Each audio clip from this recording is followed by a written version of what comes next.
हमारे पास दुनिया की सबसे बड़ी लोकतांत्रिक संस्था के रूप में भारत की संसद है।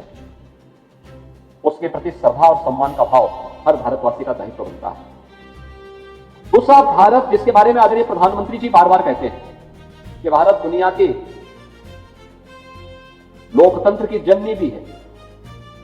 हमारे यहां बताइए ना, त्रिस्तरीय पंचायत की व्यवस्था हमने बाद में लागू की, लेकिन गांवों में सरपंच की व्यवस्था और पंचीय की व्यवस्था ये प्राचीन काल से थी, यानी ट्रेडिशनल थी। हम लोगों ने उसको अपने जीवन का हिस्सा बनाया था।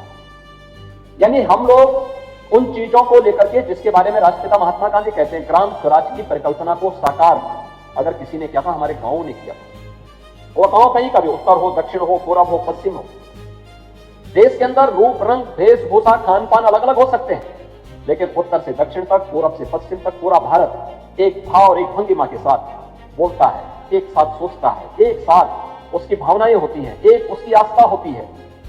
और उस आस्था को जोड़ने का हमारे पास सबसे सशक्त माध्यम हमारी संसद है। हमें उस संसद के प्रति उस भाव को देखते हुए उसको आदर्श के रूप में अगर हम आगे बढ़ाएंगे तो मुझे लगता है कि हमारी विधायिका और मजबूत और सशक्त होगी। मैं धन्यवाद देना चाहूंगा कि इस दौरान चर्चा पर चर्चा होने के साथ ही इस 86वें पीठासीन अधिकारियों के सम्मेलन में जो 6 महत्वपूर्ण प्रस्ताव पारित हुए और बहुत अभिनंदनीय है।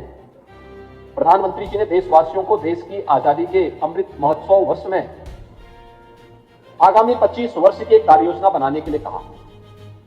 विजन 2047 विकसित भारत, और विकसित भारत की उस परिकल्पना को आज यहां पर भी पारित करते हुए एक संकल्प के साथ हम आगे बढ़े हैं। और मुझे बताते हुए प्रसन्नता है कि विकसित भारत, विकसित उत्तर प्रदेश, आत्मनिर्भर भारत, आत्मनिर्भर उत्तर प्रदेश की एक लंबी डिबेट जिसकी चर्चा यहां पर हमारे माननीय अध्यक्ष लोकसभा ने, माननीय उपसभापति राज्यसभा ने, माननीय अध्यक्ष उत्तर प्रदेश विधानसभा ने भी यहां पर किया।